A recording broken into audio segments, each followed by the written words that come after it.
Awesome, guys. Well, happy Tuesday. I am so excited for today's panel session. Social media is something that is just an ongoing project for a lot of real estate professionals, right?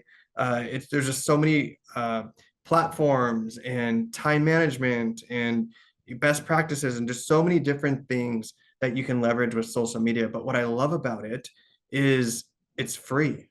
Social media is free. All these platforms are free. All you have to do is let the algorithm work for you as you're posting content. Be true to your brand, authenticity, and consistent. But I hand selected today's panelists because I have seen how social media has transformed their business, and including engagement, followers, getting leads and deals.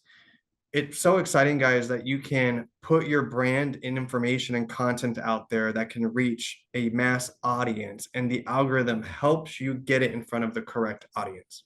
So you just have to uh, take the leap of faith in 2025. I hope you all take some pointers from today and try to implement them into your business. I've seen Olivia, Amanda, and Kathy be able to take this big animal of social media and really break it down, lean into it.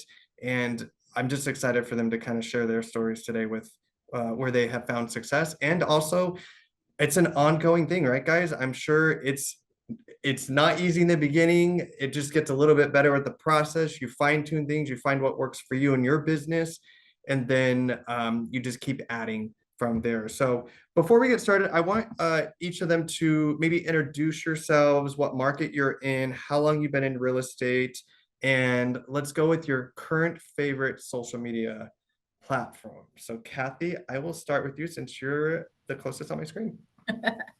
Hi, everybody. My name is Catherine Gill.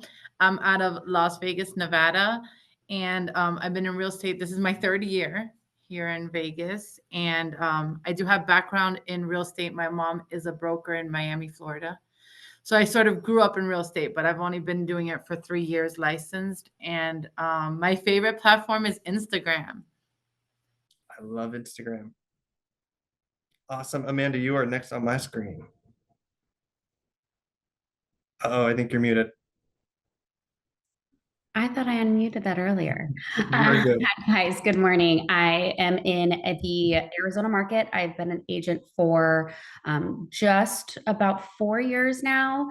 I did not have any previous experience with real estate. I was going to medical school and kind of shifted gears. People are just my thing. And I knew nothing about real estate. So I have been a trailblazer here. And I focus primarily on Instagram, specifically.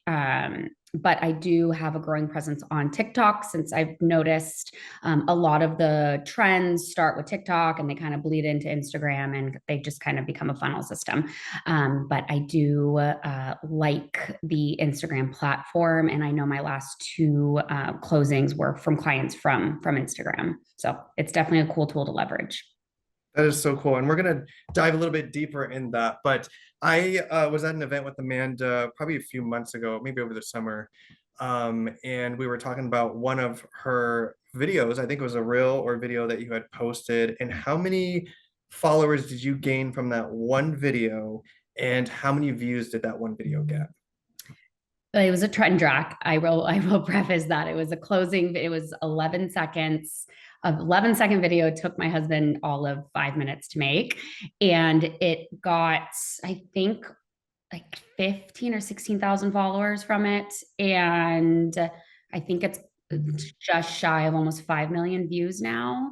And it was I had 3 closings 1 month. And the trend that I'm sure all agents saw earlier this year, when you're walking in front of the houses and the houses changed, that's all it was. And it blew up my business on social. That is amazing. That is so amazing. All right, Olivia, you are next on the screen. Hello, I'm Olivia Schaefer. I am in Nashville, Tennessee. I've been in real estate 5 years now, getting ready to be six. I started in Southern Illinois, where I was born and raised, and then brought my business out to Nashville when I moved out here primarily. And I've been doing 3 years full time for Nashville real estate. So, been super blessed with that. I also primarily focus on Instagram. I love that it's such a visual platform and the aesthetic is very my speed. So I focus and I start on Instagram and then I syndicate to the other platforms. I'm big on Facebook.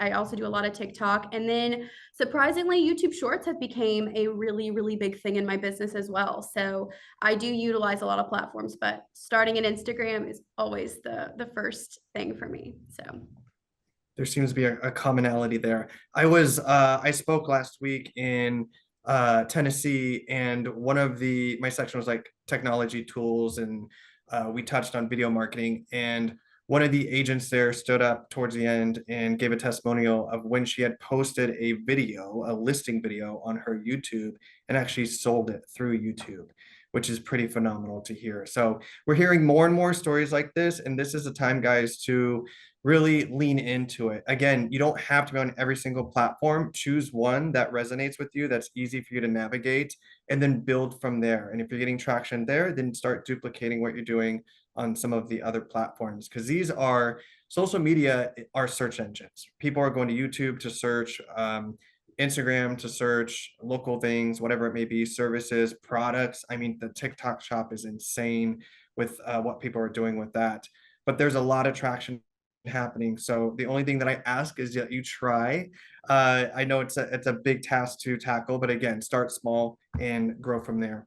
So I want to talk a little bit about branding and how you use social media to communicate to your audience, and what are some key elements that agents maybe on the call should consider when building their online brand. Olivia, maybe I'll start with you.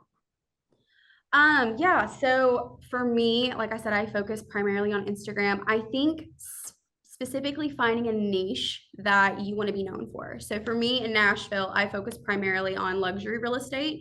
I'm a certified agent in luxury, and so a lot of my content on my page is going to kind of be geared towards that niche because that's what I want to be known for. So I will highlight really luxurious neighborhoods. I'll talk about gated communities and what you can get for this price point or what luxury amenities are offered in this area. And so finding a niche I think is super super important. Also finding something that you can kind of be known for.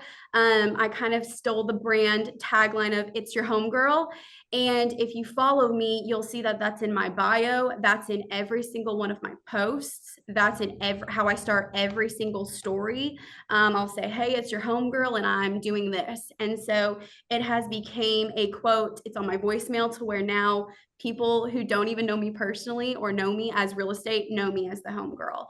And so it's finding that brand and sticking with it and staying consistent with that, where I have found my most success in it. And it doesn't have to be a tagline, it can be anything. It can be, "Hey, I want to be known as the golfing realtor because I love golfing in my hobby." Like it could be anything that is geared towards you that is going to make you stand out on social. I love that. And I think that's so important because that's also staying true to yourself, right? And be more authentic. And I think we can all agree that people want to see more of that authenticity, that day to day, just not like crazy edited, and you don't have to have a full film crew or anything like that. They just like your phone up on a shelf or something and talking, just like you're talking to your friend, something like that. Kathy, what about you? I'm the same as Olivia. The niche is so important, like speaking to the exact audience you want. When I started 3 years ago with Instagram, I was focused on investors. And so all my videos, all my educational content was about investing. And I did get a lot of investors during that time. I've sort of switched to sellers. And so everything I put out, if it's sellers tips, if it's always about my listings, or I'm only focused on sellers. So I think speaking to a certain demographic or what niche you're looking for is the best route, because if you're talking to everybody, you get nobody. So I always try to zero down into like what exactly or the person I want. And I think that's the most important part about social media. Huge for sure. Yeah. Amanda, how about you? I am gonna be complete polar opposite, um, which is crazy because I know we're always taught to like niche down, niche down. My brand is definitely more like approachable yet professional is kind of what I focus on because I have a tagline in my bio of luxury at every price point. Because we know in real estate where the houses more likely than not sell themselves, and I've just learned that creating an experience for these clients, whether it's a first time home buyer or if it's a luxury client. I talk to who the person could be, not necessarily what price point that is that they're going to be working in. Only because I've just learned that even like the first time home buyers that I just closed on, the experience to them was everything and it was their first time. But then there's these luxury clients who want to know who you are as a person and who they are connecting and going to be partnering with to buy the $3 million home. And I've found success with both because I mix stunning home tours when the $1 million homes, but then I'm also touring new construction homes for these first time home buyers who may want to be excited about the luxury finishes. So I'm big on like the home aesthetics with the brand. For sure, I would agree with that, especially after looking like through your content and everything. I definitely feel like you convey a day in the life or just even behind the scenes type things and like giving them the aesthetic feel of each different type of house and what different products or homes are available. So I think that's super cool. Yeah, and I'm really big on I renovated my own personal home, not myself, I had a contractor, but I just found that you can make something look beautiful. And if some people who may not be able to buy the luxury home, there's certain aesthetics that you can incorporate into your own personal home. So I do try to show them the back end things. I'm not a designer by any means, but I definitely help clients when they're trying to envision themselves in a home, even if it's not picture perfect, because no house is. Just try to show them what opportunity the home could provide them when they add those personal touches. For sure, absolutely. And Amanda, I want to stick with you for a second because I know we talked about the video that 5 million views. So let's talk about content that converts and the different types of content because I think everyone on the call is thinking like, what should it be a static post? Should it be a reel? Should I like store like all these different things? But what types of content do you find that have resonated with your audience or types of content that has generated quote unquote business or engagement that you would recommend to the audience? I am big on my For You page. I trend jack a lot, more than I like. Well, I'm admitting now, but that's fine. Because even if it's people not in the real estate world, if it's the interior designers, or if, again, I go to TikTok a lot for the For You, and I just find what other people are doing in the marketplace in real estate or just anywhere, even like in music industry, anything. And if they're doing something, I want to replicate it to some degree. And that video was just that. I saw multiple agents who had multiple closings. I was like, well, I'm going to replicate that once I have this month of closings.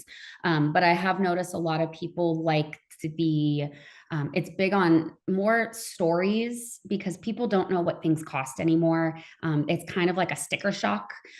So I play a lot of my videos are tours of homes, and I do the guessing for them to be engaged of like, hey, how much does this house cost? And I play the game with four, and the amount of engagement of people, because people have opinions. They want to know, some people are going to say it's too expensive, or you're like, oh, that's it. In this marketplace, it's this. So people from other markets definitely engage with that. I would say it's a lot of those two things. I love that. No, so that definitely drives using those tools and polls and things like that to drive that engagement. Just helps build that relationship and trust Algorithm too. deeper. Yes, for sure. Feed into that algorithm. Kathy, what about you? What types of content resonate with your audience or that you find have given you the most traction? For a couple of months, the property tours were my best ones, and I was getting the most engagement. But lately, I've been doing a lot of behind the scenes, like in my stories about my day and what I've gone through or what I'm doing for my clients, and that has gotten a lot of personal messages and can we meet for coffee? I'd really like to meet you and start my home search. So the stories have really taken over for me. I do more stories now. Got it. Okay, so that seems to be a commonality. Olivia, what type of content are you finding most traction with? So for me, it's been unique things, like unique aspects of properties. I do a lot of property home tours, but I had two recently this year that went epically viral. And they were like literally short videos. One was like of a hidden pantry that went from a kitchen into a massive hidden pantry that looks like a second kitchen. And then another one was a hidden storm shelter. And both of those got so much engagement. And so I've noticed that doing like unique little features of like things that I see when I'm doing on everyday property tours, I just grab a quick little video of it and then you can utilize that and post it in all kinds of different fashions. You can utilize it in just one and then you can recycle it and use it into a different video platform for another kind of snatch and grab of whatever you want to do with leveraging whoever is viewing it. So I've noticed that those are the big things. Also, another really big thing with my followers too is things to do in Nashville. So I do a lot of things of like, hey, here's my favorite local coffee shop in Nashville, and here's why. And I'll highlight like one of my favorite things to do because then that gets people engaging in my favorite local spots, and then they feel like they are a local, even though they're not. And they'll be like, oh, okay, well, now I'm going to try that hot spot out when I, get to Nashville or whatever. So that's been another really great aspect. Absolutely, yeah, kind of going to the local market and just local businesses, things to do. I mean, even I know even when I go to different markets, like I'm in Vegas right now. So when I start scrolling on social media, Vegas stuff starts popping up, right? Things to do. Same for Tennessee, anywhere that you go. So I think that's a very cool thing to lean in. And I want to go back to Amanda real quick. Can you explain the like trend jacking? I mean, I think we all know what it means, but just for a little deeper dive for the audience. Yeah, so I guess how I would define trend jacking is when you are looking at other people's video content, whether it's, the style of edit that they're doing or the trending audio, which is really big. I save those I have a folder in my Instagram specifically, and same thing with my TikTok of things to do later. And I try to incorporate that when I'm doing a video, or I'm mindful of it when I'm trying to determine what my content is going to look like for the next couple of weeks and what I want to do. But if you don't know, at least on Instagram, if you go to the songs, you can see the trending top trending like 50 songs. But I'm really big into music. So if a new song comes out and it looks like it's number 15 or something, I know in the next 2 weeks that it will likely shoot up to that 1 to 5 ranking. And if you can get into any of those songs when that trend is starting and jacket, the conversion of the algorithm will favor you, especially if it's like under like, I think it's like 50,000 reels. If you can get into that, which is what happened with that video, it got there beforehand and then it just kind of skyrocketed. And Olivia, I did see your pantry video before I knew we were both going to be on this. I did see that and I was like, that is the most stunning butler's pantry I think I've ever seen in my life. You could have a party in there. So the reach it works. Yep, that's amazing. That's so cool. Kathy, real quick before we move on into one of my favorite topics, video. I want to talk a little bit about the balancing between personal and professionalism, or authenticity and professionalism, because some of the questions I get is, agents, do I incorporate some of my personal life in there, right? I mean, obviously we're not airing out dirty laundry and stuff on our business social medias, all that stuff, but how do you balance that personal life with your business life, especially in the social media realm? Do you post like, out with the family, or is it strictly all about real estate in that sense? So I do train a lot of agents here in my team with social media. So I have like a rule of thumb.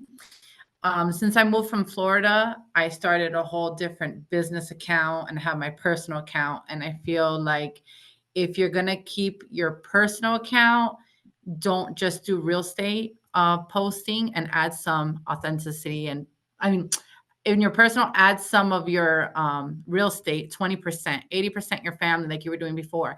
If you have a business account, which I have, I do 80% all real estate related, and I do 20% family and what I'm doing with them, because I think it does make you look like you're a human and you have family and they get to interact with that better.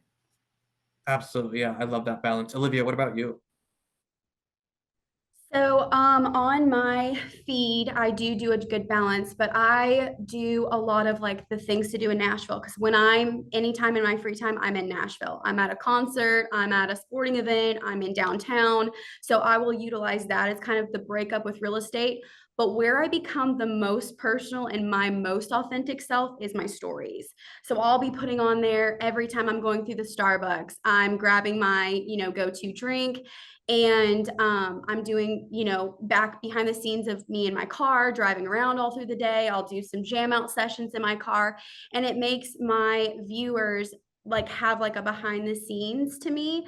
It's become a running joke now that I'm obsessed with Starbucks drinks, but I don't like coffee. I always go to Starbucks and just get a refresher. And it has become such a running joke that I will have clients, past clients of mine, send me Starbucks gift cards because they're like, hey, I know you're going to grab one every single morning, so get a Starbucks on me. And it's became a thing. And so it's like I'm also kind of become known for that, but I'm more personal on my stories because I'm always posting it on there. So that's where my most authentic self kind of plays in, is my stories. That's kind of where I let my personality kind of shine. Absolutely. I love that. That's so cool. And I know that, so one thing that's it's huge with social media, and obviously if you've been in any of my sessions or trainings before, incredibly passionate about video and the power of it. I mean, I just shared that story a little bit ago about when I was speaking last week, and the agent sold her home through posting her listing video on YouTube, and it's happening more and more. But Kathy, obviously video content is powerful, and it can be intimidating though for a lot of agents, right? It was intimidating for me years ago when I first started getting into it. And I'm all about pushing people past their comfort zone, because that's where the most growth that we see, and video is a huge piece of that. But what role does video play in your social media strategy, Kathy? And what advice or tips would you give to the agents on the call that are maybe, still scared, or just a little intimidated by taking that leap and jumping in with video? So, I was very self-conscious too before. I have a really strong accent, and yeah, I'm very self-conscious about how I look, like everybody would be. But changing to video definitely gets more views. It got my page going in the beginning. So my advice, I post things. People make fun of me in my office because I don't care how it looks or anything. I just post. I'm like, consistency is more important. And a lot of people have that fear. And I talk to a lot of people here, and I'm just like, if you just post it, who cares? Next one, you get better and better, and you'll see how much you've grown. But video is so important because it circulates for months, while still pictures can circulate for like a week or so. So I would say video is the way to go if you want to grow your social media platform. For sure. And I think too that just understanding that the algorithms favor video heavily, that is still a thing. So that short form video content, whether it's TikToks or Instagram Reels or YouTube Shorts, those are still highly favored. And don't be shocked that when you post one for the first time, all of a sudden you have all these views. They're trying to figure out who your audience is, right? So it'll even out, but then it'll continue to grow the more consistent you are with it as well. Amanda, how do you leverage video into your social media strategy? I remind myself every day before I record that perfection is overrated, and I just do it. My first videos were just shaky, shitty quality, but it still got views. Even the ones that have been recorded in a studio, it gets almost the same amount of views because, like Catherine said, it's just about the consistency. I have found that the video content is kind of like avocado toast, just like you said, Justin, because it's everywhere for a reason. The algorithm favors it because they are trying to utilize, you as a creator, to get to the masses. And if a still photos only can get so far, but I have found when you do the video content, and because it is a search engine, doing like not so much the hashtags of things, but more so the just having the words underneath and keywords, because if it's like a search engine, that's how people are going to find you. So that's been another tool that I've noticed with the videos that I do. But it could be a home walkthrough, market update. We have a economist analyst, housing analyst that I subscribe to every month, and I'm sure other markets have the same thing. I always post something that day when the information is fresh, because again, we are the boots on the ground for not just our potential clients, but other agents too, to show them that like, hey, you're a competent agent in your marketplace that, they may want to refer if their clients are relocating there.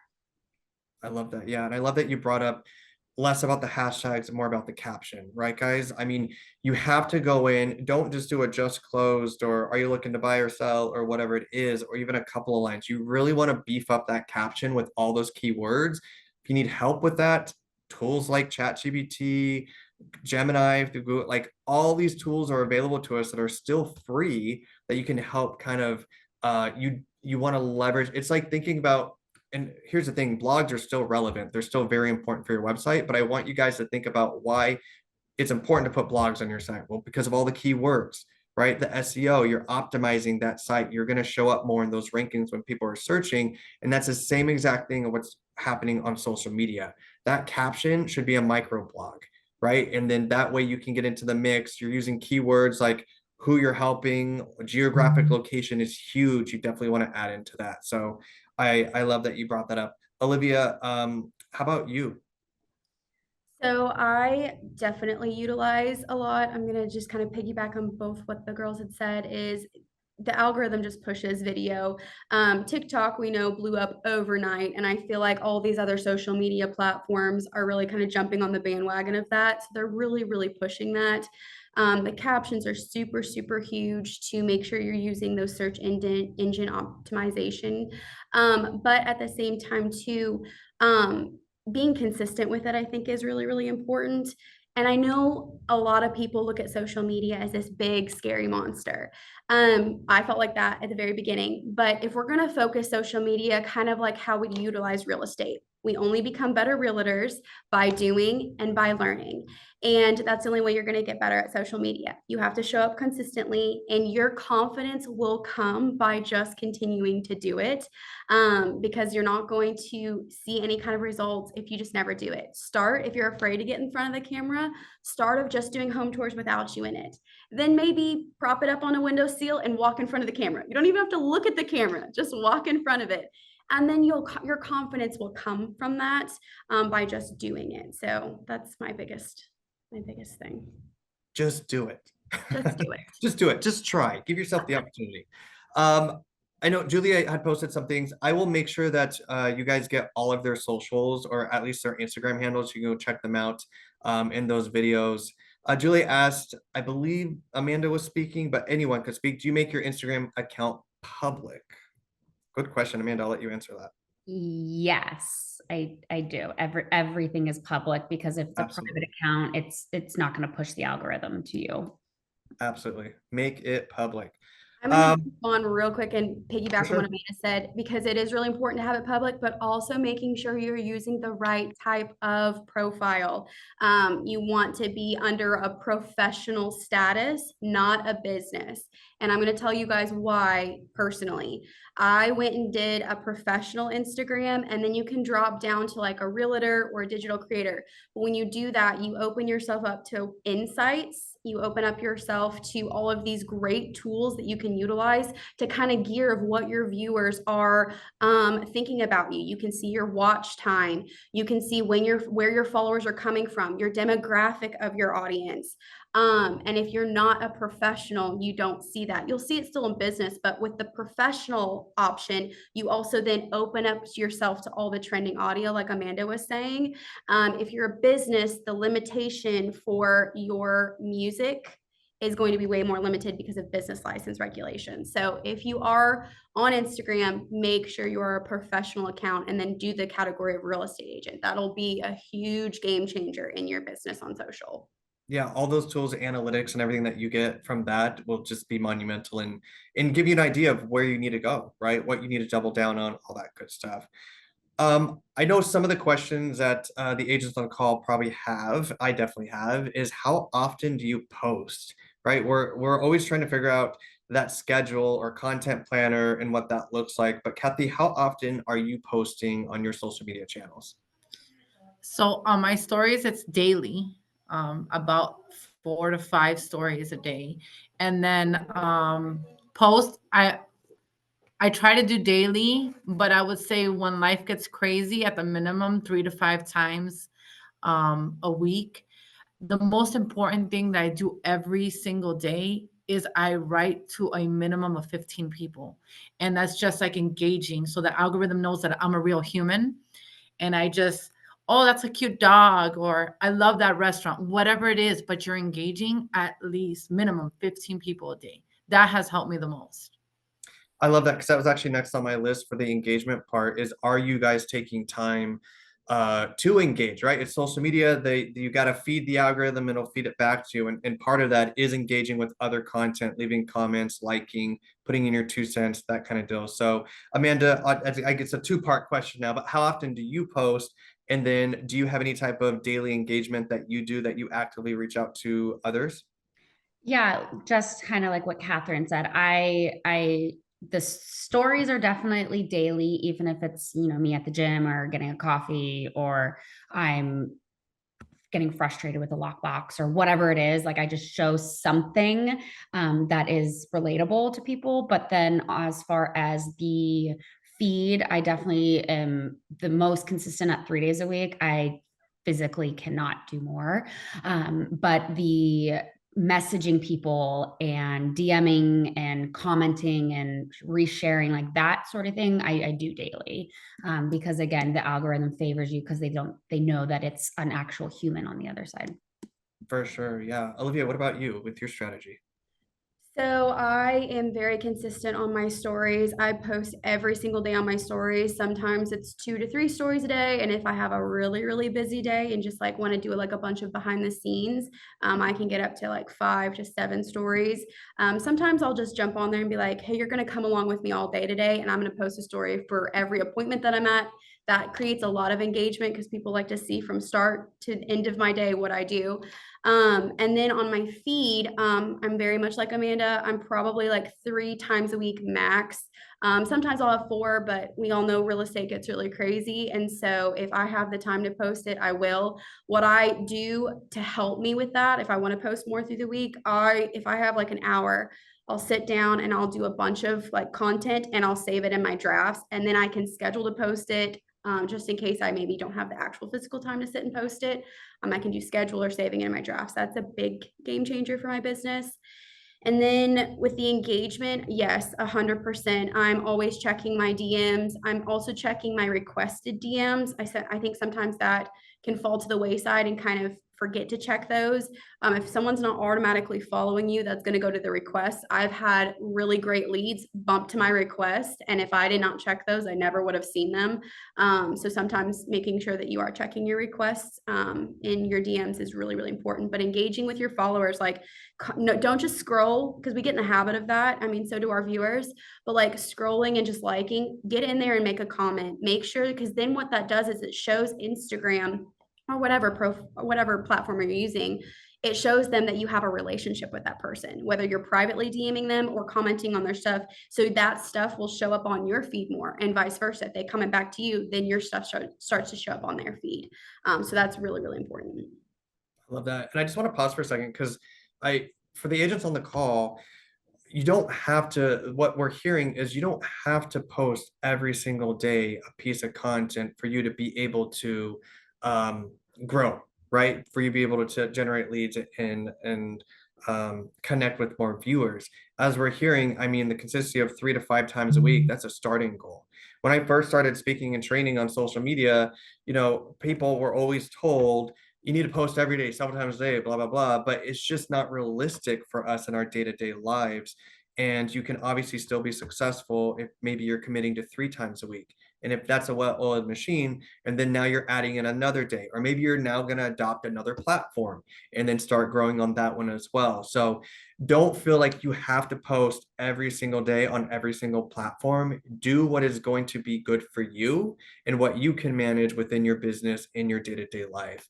And I know, Kathy, you just popped in and was talking to Melanie there. She said, she's hearing a lot about stories, and stories, just like what Kathy said, helps engage with your current followers, So that's why it's important. And that's probably part of Kathy's strategy, is making sure that she's in those stories every single day, maybe doing polls, or I think Amanda was saying, talk about polls, adding them in there and keeping them engaged. So those are to keep your current followers engaged, and reels are what's going to help you expand and reach a wider audience and connect with more people. So you do have to have a balance of both, but you got to make sure that you keep staying engaged with your followers for sure. Now I'll open this up to all three panelists, but can you walk us through those that have converted a lead from Instagram or any type of social media? What did that interaction look like? Did it come from a post that you did? Maybe they've been following you for a while and then they DM'd you or they reached out? Can you guys talk about those experiences and how that engagement has gone? Most of mine have followed me for a while before they reach out on a message. And it's usually like when they're getting closer to be ready to buy or sell. But they'll be watching me for months before they actually come and tell me, "Oh, I've been watching you for a couple of weeks and I think I want to sell by December. Can you come and meet me at a coffee shop? Let me know what my house is worth." So I feel like they watched me for a little bit. I love that. Yeah. Amanda, what about you? It's always so funny when you get when clients are lurking literally in the background. It's still kind of a weird feeling for me. It's just like, oh, everyone's watching at all hours of the day. But people want to know who they're working with. So similar to Catherine, a lot of the people that I closed with recently, as well as the ones that I'm in contact with now. Some of them were for a while. One of them was just they saw a home tour and they wanted to go see that new build community. So it was just like an instantaneous is like, what are those promotions that they wanted to go look at? But I think people want to know that, who you are online is who you're going to be in person, that you're not, again, impersonating somebody, that you really are your authentic self on here. Even if it feels like you're just talking to a camera by yourself, it's people want to feel that energy online. And I feel that at least one of the couple that I closed with, they had said that they were interviewing multiple agents, but because they saw that I on my story that I was on vacation, they ended up working with me because I took a buyer consult call when I was on a boat with. And that's why they picked me. So I think people want to know that it's like you're human, but also like you're going to get the job done. I love that. That's awesome. And it's so funny, right? Every story we hear about certain deals closing, it ends up you're on vacation. So everyone take more vacations next year. Olivia, what about you? So my most recent one was I converted a seller actually. So they had followed me on social, was just kind of seeing like what my feed kind of looked like, all of the things, and they were like Amanda had said had been lurking for a little bit. And it's funny because we kind of forget like our socials are kind of like a walking billboard for us. If you think about it, like you said at the beginning, social media is a free platform. And it is a walking billboard for us. And so they can kind of see how we market properties. They can see how we are in our personal lives. Like you said, that's why the stories are so engaging. And they get to know you before ever even meeting you. And so anytime I get a DM of a buyer or a seller, it's always, hey, thanks so much. How long have you been, kind of following me? Because I want to gear, like, how long have they been on my profile? And then I always immediately set up some kind of, whether it's a call, a Zoom call, or an in-person. If they're in the state, I would love to do an in-person. And it's just immediately getting to know them and seeing them in person. That's been my biggest success in the conversion. For sure. I love that. Kathy, I'm gonna Troy had put a comment in the chat box on if you write your own captions or use AI, and I'm curious to see, Troy, I'll kind of segue in the tools and technology maybe that they leverage, but what tools or technology, including like AI or ChatGPT, do you leverage and maybe specifically for your own captions? I use ChatGPT for all my captions. I write it in a way. I say, I tell the system if I was an Instagram expert and needed the Instagram algorithm to get a certain type of buyer seller to my page, how would you write the caption for this type of video? And so I use those keywords for ChatGPT. And then also, ChatGPT can create your entire month's content around your niches or anything. So I've been definitely leveraging that more for my. I'm gonna start now my business and changing it, but ChatGPT can do it all. Yeah. What other technology do you edit videos like CapCut? I know agents bring up a lot. We've done some trainings on that. But what other technology pieces do you leverage? So back when I started 3 years ago with social media, it was really the algorithm didn't like any of the third parties. And so I've sort of stayed only using. So if I do a TikTok, I stay on TikTok platform. If I do Instagram, I stay on Instagram platform. I only really leverage I do have used recently Captions, which is an app for the captions to like pop up, but I try to stay on the app.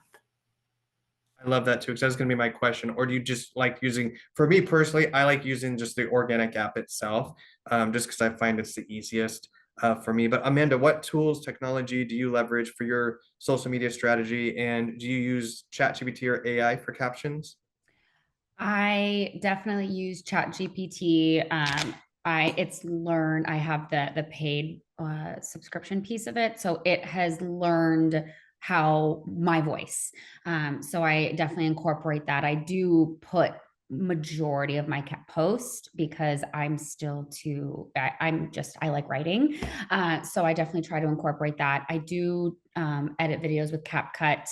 I have heard InShot. I'm actually looking into that. InShot is a new AI tool within that platform that helps edit, cut the video itself. So I'm looking at implementing that in my business. And I use, I do a lot of Canva if I'm trying to do the words, because I try to keep it consistent, at least with the look of the page. And I just like the Canva fonts. I love that too. Olivia, what about you? What technology or systems are you leveraging?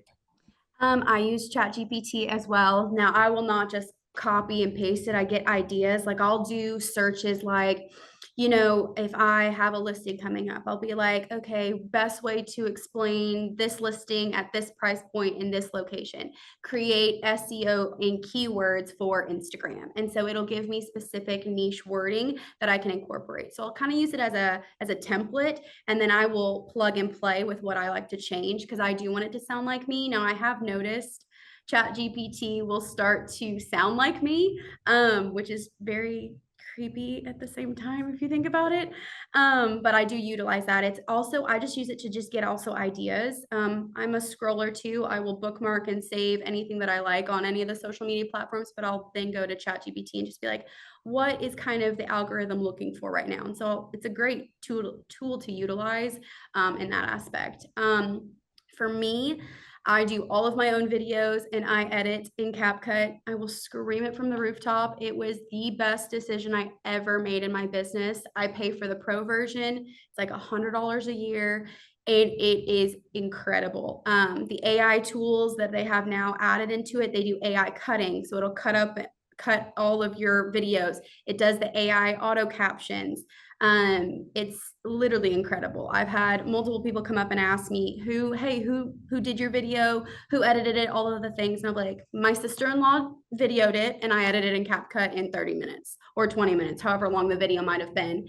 And it looks so professional. I mean, the tools that you can utilize in that. I mean, I started in Instagram, but I was not happy with the way that the Instagram edits was so like it had too many limitations. And that's when I started looking for different kind of editing platforms. And that's when I found CapCut. Since then, Instagram has really increased their editing tools and options. I mean, you can do cuts, you can do speeds, you can do text. But I've just became such a diehard CapCut user that I'm just never going back. So that's what I have utilized. I love that. And obviously, everyone on the call, we're talking about ChatGPT, and Amanda said she does the paid version. I also use the paid. I think it's like 20 bucks a month or something like that. And it really does, to Olivia's point, does start to learn more about you, and it starts to sound like you, and just understands what goal you're trying to get to, what you're trying to accomplish. So it's pretty phenomenal what we've seen in such a short amount of time. And can be scary and exciting at the same time, but with all technology and advancements, it's always ended up being for the greater good more than the negative. So lean into that and see if it can help you with that. Before I go into the next one, I want you guys, we're going to wrap this up here, probably 10, 15 minutes or so, but I want you guys to be able to have open Q&A with our panelists and really dive into those questions. So if you guys have questions for them, please go ahead and start throwing those in the chat box so that we can do a little Q&A session, and make sure that you guys get some information that you can start plugging into your business. But real quickly, to talk about going back to consistency in schedules, and everyone being, we all have our day-to-day lives, right? Both business, personal. So it can be busy sometimes. How do you guys do content planning? I know we talked about ChatGPT being able to create content planners for us, simply going in and just act as a social media expert and create a content planner for me for 2025. You want to focus on this, whatever it may be, and then it will spit back to you, what that looks like. You can kind of tweak it for you. But what kind of content planning schedule or strategy do you guys have? Maybe Amanda, I'll start with you. Yeah, and after you just asked that, I realized another platform that I use is Planoly. It's Planoly, is that how it is? So I try to. I wish I could do the whole year, but I just cannot. I do a quarterly planning for my posts, and I try to just set aside a couple hours in a quarter to figure out, okay, what do I want to post for the month? Like, okay, what are the holidays that are coming up, and what can I use or implement in my posts that surround that, and then I build off from there, because I just have found my consistency is 3 days a week is what I can do. So I try to incorporate what I know I'm going to be doing for the next 3 months, and then if I keep gaps, because random client closings or client stories come up that I want to talk about again, because I try to show my followers again the experience of what it's like to work with me. So I just block off what that might be, but I haven't drafted what that is yet. Awesome. Yeah. Olivia, what about you? What kind of content planner strategy do you have? So I'm one, it's gonna go against the grain. I hate planning my social media. I hate doing like, okay, on this day I have to post this because of this reason. I'm a very just like, I know what content I have and I know what my plan is. My thing is I love to see what's constantly trending and interworking that into my business. Real estate's busy enough with my planning and my scheduling. It's just really hard for me to sit down and just be like, okay, what are my content pillars? What are all of this situation? So what I do is if I have a few hours, sometimes I just do editing in a 15-minute time frame between appointments in my car. So I'll just focus on what I know I want my social media to look like. I know that I want to do highlights in Nashville. I know I want to do property tours, and I just kind of integrate that into my business and into my socials. And then any free time that I have, I just like post and do it. I know that's so against what everybody thinks, but I've just found true success in that. And that keeps me staying consistent in doing it. If I make it a job and I make it where I have to do it at this time for this reason, it'll become too much work and I won't do it. And it's too much of an asset in my business to get to that point. So I'm against the I love that. And the consistent underlying message, I think, for today is what I'm hearing is, please, you guys, you understand that you don't have to post every single day. You can post 3 to 5 times. I mean, these are 3 ladies that have found a lot of success in social media, and you're hearing straight from them that they're not doing it every single day. They're making it work for them in their day-to-day in their business. They have found what works for them and they're leaning into that. And that truly is where they're finding success in it. Kathy, what about you? How do you do content planning? I know you said you do a lot of training with your team. What is your message to them and the agents on the call around content planning? Wait, I'm sorry, I lost you. Was that to me? Okay. Yeah. So content planning, what does that look like for you and your team? So actually, for the last 3 years, I've sort of just been posting and trying to be consistent, right? Because I had to grow from zero when I moved to Las Vegas. So, but now that I've learned so much, I'm going into 2025 trying to organize or have a plan, which I'm trying to teach them also. Because before I was just like, just post anything. I don't care what you post. And that's pretty much what I teach. But now I'm getting more strategy and trying to stick with a certain schedule that I didn't have before. Absolutely. I love that. Somebody asked, can you talk about your success wall behind you? Yes. So I thought of it like real estate's very negative, right? We're around a lot of negative people. We're a lot negative clients sometimes. So I just figured I bring the positivity. I remember how many families I actually got to help, and I put each one on my wall with their stories. One day I'll talk about them in my stories online. Everyone make sure to go follow her. um, that's amazing. I love that. That's so cool. That's very meaningful. As we wrap this up, guys, I want to hear one or two pieces of advice that, again, guys, if you have questions for the panelists, please throw them in the chat box. We'll make sure to get to them. But one or two pieces of advice that you would give the agents on the call for 2025. It could be motivational, it could be tools, maybe whatever you think or where you feel would be, if you were on the other side and giving advice to you before you got into social media marketing and did all that. What are a couple pieces of advice that you would give to those agents? Amanda, I'll start with you. Yeah, I think you need to experiment with what feels authentic to you.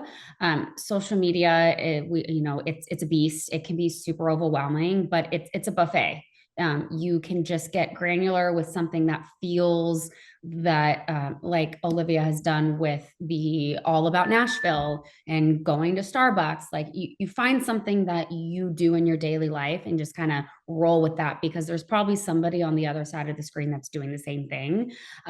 Just don't overload your plate. And I have this saying, just post and ghost, and you just kind of figure out what works, because once you have that professional page, the business page, you can see what's working and you can reuse it in a different way. If it's a video or a still, like in a couple months from now, no one's going to know. Like I just reposted a picture of myself from last year because Property Spark featured me, but I just utilized that from old content, but the social media caption was almost the same to something I did like 2 years ago.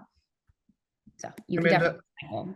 I just want to call out, I took a screenshot of it, but you were just featured, was it Property Spark, what you were just saying, ranked number 27 on Property Spark's top 100 Arizona real estate agents. So congratulations to you on that. That's a huge accomplishment. It's exciting. Yeah. And I will say, this is the first year that I have taken a pillar in my business to focus and strategize on social media. And it's just this year. So for to be recognized on that is just a huge honor. I mean, there are some heavy hitters of agents online in the Arizona market. So it's cool to kind of be incorporated with them in that first year. So it's exciting. Very cool to see. I love it. Olivia, what about you? What advice or message would you give to the agents on the call for social media in 2025? Just do it. I'm going to keep saying it. Just do it. I have not taken social media. It's not always been a pillar in my business. Like I said, I've been in real estate for 5+ years now. And it's probably within the last 1.5 to 2 years that I was like, all right, I think I'm going to make this like a lead generation. I'm going to make this a priority in my business. And I have seen so much success come from it. So I know it can be scary. I know it can be fearful. And a lot of the fears come from confidence or not knowing what to post. And I will tell you something that I found success wise is we don't need to recreate the wheel. Follow agents who are successful. Use their ideas as templates and starting points and then make it your own. I started doing that. I started researching, top agents in this area. And what happened was I, found agents in different states and now they're referral partners because I followed them and was like, wow, I really love your content. This is such a great idea. And they're like, oh my gosh, please use it and tag me if you do use this style. And we've became referral partners. And I mean, it's all over the US. And so if you don't know what to post or how to start or what to do, just start Googling agents that are successful in it and kind of follow what they do and then make it your own. That would be like the biggest and best starting point. I love that. And the referral, I mean, it's huge, right? If other agents in other markets are seeing what you're doing consistently and it looks amazing and it shows you're active too. I mean, that's a huge thing, both for consumers and other agents. So I think that's awesome for that. Kathy, what about you? What advice or message would you give the agents on the call or even your own team? Yeah, so I always go back to don't worry about it being perfect because around the office, usually when I'm talking to agents here, it's always the same thing.